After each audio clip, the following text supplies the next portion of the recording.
So I started out this project hoping to look into the inspirations and kind of historical practice that may have led to certain practice in modern composition for video games. And I had thought I was going to look at the practices and similar techniques used by composers, that kind of thing, because I also would like to compose music for video games, so I'm really interested in this. But I found that the direction my research and interest actually took me ended up being very different in kind of interesting ways, and I ended up focusing instead on how the process of composing for these different kinds of works, be they like theater, multimedia works, collaboration with other artists, like those kinds of processes, but also like limitations of the kinds of instruments being used, whether these are historical instruments or modern software development, the limitations of a particular game system. And so I started focusing on that route and kind of looking at how these kinds of circumstances shape the work. But then it became really hard to ignore a specific kind of limitation, a composer's physical health or disability. The composer that we think of first, I think most people, when we think of composers with disabilities, we think of Beethoven. That seems to be the example that we want to cling to, because Beethoven, deafness as a musician, that just feels like, oh, this is the most tragic kind of disability that a composer could have. But in my research for this project, I came across Chopin and his debilitating stamina due to his lifelong illnesses. I don't think it's a coincidence that compared to his contemporaries, Chopin was writing these very short, isolated pieces. He didn't write massive 20-minute concertos. Several sources I found stated that the longest piece that he wrote could be played in 10 minutes, and most of them were 3 to 5 minutes. And I don't think it's a coincidence that a composer with debilitating health problems, who there's records of him having severe difficulty making it through a performance because it was just so taxing on him physically. I don't think it's a coincidence that this composer, who is so ill his entire life, only wrote short pieces. The reason that I'm starting off this, before even I'm really getting into details, just kind of talking about this process, is because since I'm looking at how process shaped compositions in the past and in the present, I feel it's kind of important for me to acknowledge how my process of research and learning things has shaped the format of this project, and also how my health has also shaped the format of this project, because initially I had hoped to do a video essay, but that demands a lot of video editing and post, and in the past couple weeks of the semester, I have had a really debilitating flare-up of my carpal tunnel, and that kind of just repetitive work at the computer is exactly the kind of thing that I really can't do right now. And so my own health and life circumstances are kind of limiting what I can do here. So instead, I'm opting for a more presentation format. But anyway, now let's kind of segue into a more focused discussion on composers of past and present, their processes and their limitations. So before I actually get into these specifics, I think it's important to explain a couple really important concepts for specifically modern composition using synthesizers. The first concept is an amplitude envelope, which is shaping the volume of a sound. So using this keyboard as an example, so this has a strings setting. So if I just press the string key, this is the sound that you hear, and it will just sustain forever, and that's the source sound.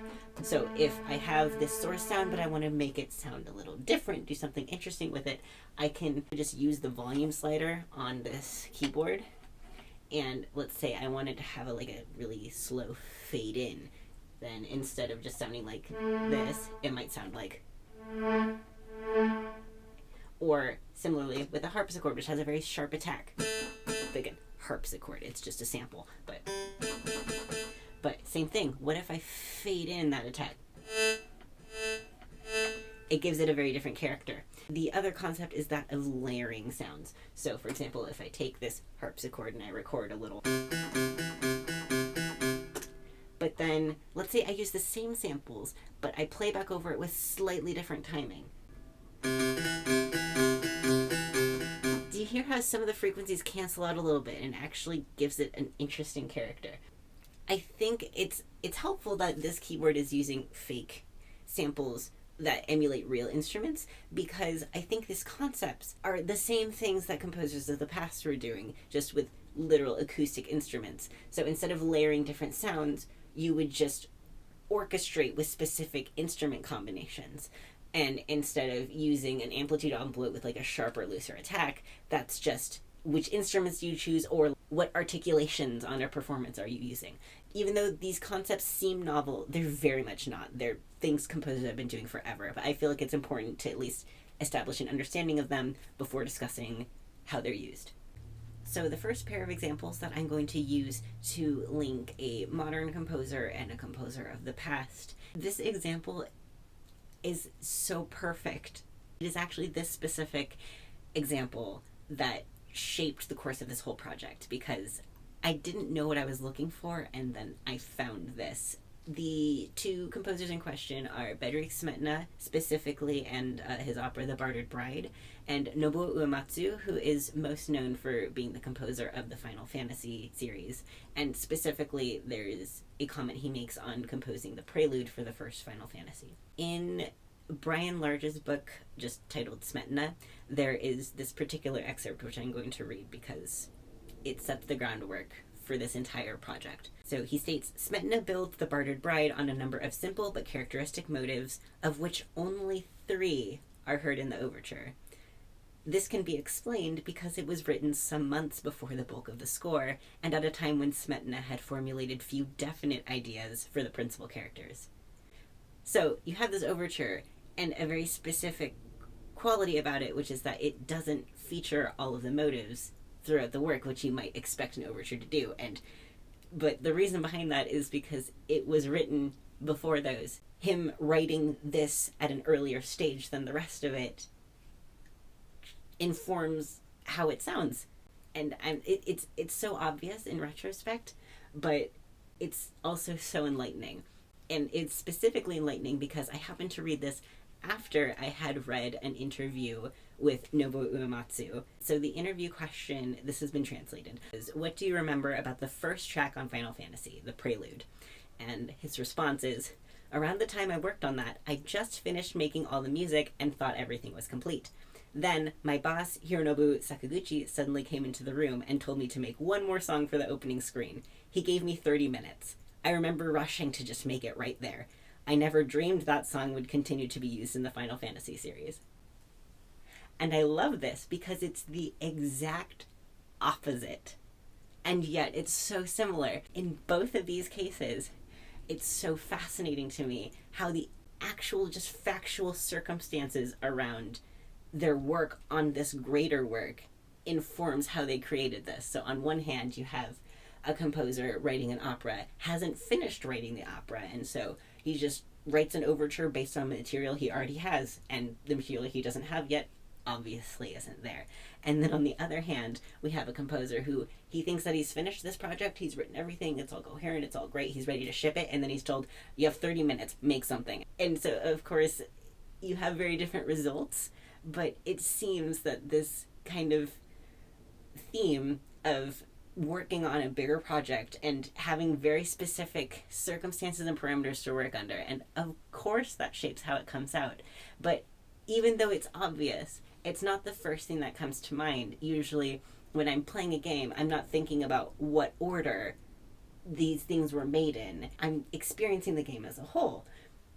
But it's so interesting to step back and think about the fact that there is a mortal human making this soundtrack that obviously had a list of things to do and an order to do them in. Just as composers centuries ago, working on a massive opera, had to start somewhere and end somewhere else. So this interview with Uematsu also brings a different perspective that also links the past and the present, and that's of course the professional aspect of this. Uematsu had a deliverable from his boss that he had to meet, and because composing is a job, there are certain things you have to do and do well, as judged by not yourself but others, in order to pay the bills and keep your job. There's a different interview from Koji Kondo, who is most known for his work composing and doing sound design for Mario and Zelda, and he's talking about an early example of trying to compose for Mario. He says that the first visuals that were completed had Mario running through an open grassy field. At first I added some very light, airy music to that, but it didn't fit at all. Everyone disliked it. This statement, everyone disliked it, it again reinforces that it's not just your music, you're getting feedback from others working on this greater project. It can't just be something that you think is good, it needs to meet approval of the other people working on this project. I was reading in my research about one of Smetana's other operas, The Two Widows, and there is a lot of historical context around this time in his life specifically that it hits on a lot of points that still feel very relevant today. In 1874, Smetana lost his job as the artistic director and conductor at an opera. He's losing his financial stability. And not unrelated to this, at this time in his life, he was also losing his hearing. He had months and periods of off and on hearing, and then at some point he became actually completely deaf. These two things are, of course, not unrelated, because if you're having a debilitating hearing problem and your job is around conducting and music and directing, you are not going to be able to perform as well as before you started having these symptoms. And so he loses his job, loses his source of income. In a desperate attempt to maintain any sort of financial stability, he renegotiates a terrible contract with the theater. He states, "To show my goodwill to the theater, I have consented to rework the score of The Two Widows. I hope it will be finished soon because I have signed away the rights of performance without royalty." He has signed away the rights to his works, and he's now focusing on reworking a previously finished work so that it meets new standards in an attempt to please this organization and hopefully be able to keep some sort of relationship so that he can survive. Of course, this is a much more depressing example, but it is still very similar. This concept that the composer on their own are not the sole owners of this work. In order to make a living, they also have to meet certain standards being imposed by others in a bigger context. And of course, this ties back to the discussion about health that I introduced at the very beginning. There are certain decisions that someone needs to make in their life in order to survive given these. You know, my example is a much lower stakes of, oh, I'm just going to do a different kind of assignment because my wrists are hurting right now. And it's a much more soul-crushing decision to sign away the rights to your life's work in order to make some sort of pittance. But the link that I'm hoping to draw here is, I think there's a very specific kind of interaction that is going on here with Smetana actually reworking his opera to meet new standards to keep his job. That is very similar to someone in the modern day writing music for a video game, sending it to a team, hearing back, not quite right, maybe fix a little bit. But of course, the latter is hopefully in a more protected position.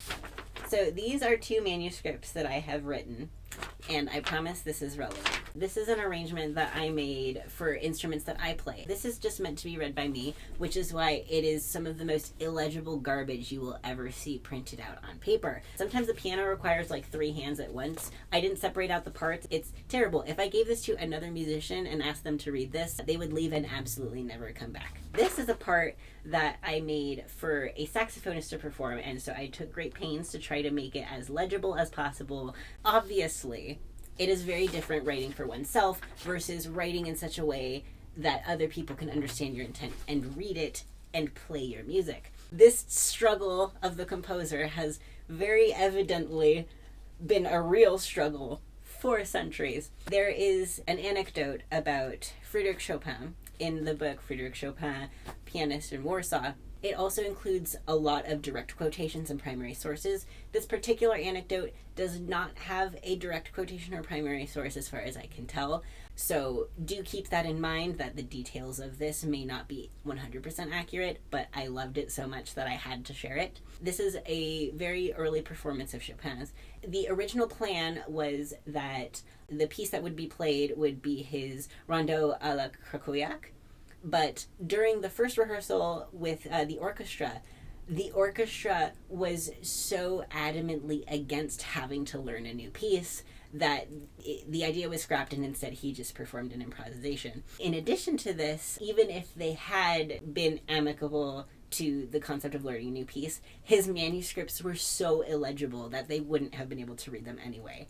Everything I'm learning about these composers of the past is forcing me to think about them in a new way than I had been before. This links to the concept of collaboration, of course, but I think this is also an important point about limitations. That rondo, to be performed as originally intended, there were two things that it required. It required an orchestra that was willing to learn and practice a new piece, and it also required music that the musicians could read. It's important to remember that for things to happen just so, a lot of things leading up to that need to be met, and in this case, a couple checks were not marked off, and so something else happened instead. Now, it's at this point that I need to step back, because I am perfectly poised and ready to go off for another 2 hours, finding little snippets and vignettes about specific compositional practice things in the modern day, and then equally specific and interesting tales from centuries ago, and then finding these interesting threads between them.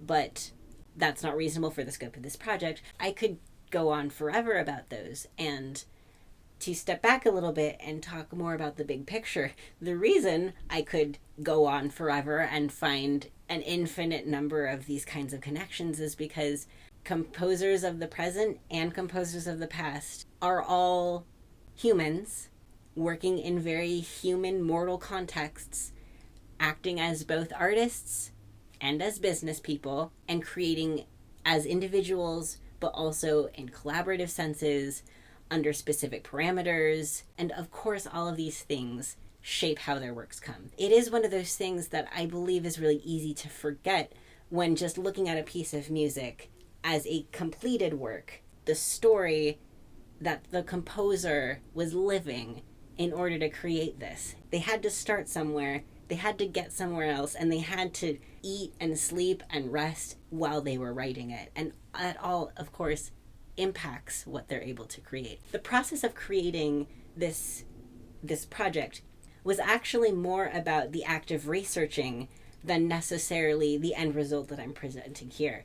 It was really valuable for me to just start reading about composers from the past, not really knowing what I was looking for, and then just again and again and again seeing myself in these stories from centuries ago, because it really serves to humanize them. It seems that every composer has their own answer to how they approach this kind of work, but there is such a long history to it, and there are so many more similarities, it feels, than differences in how past composers and present composers approach it. It has been a really valuable experience being able to read about past composers and be able to look to that, just as I look to contemporaries, as guidelines for how I might want to answer these questions in my own career after I graduate.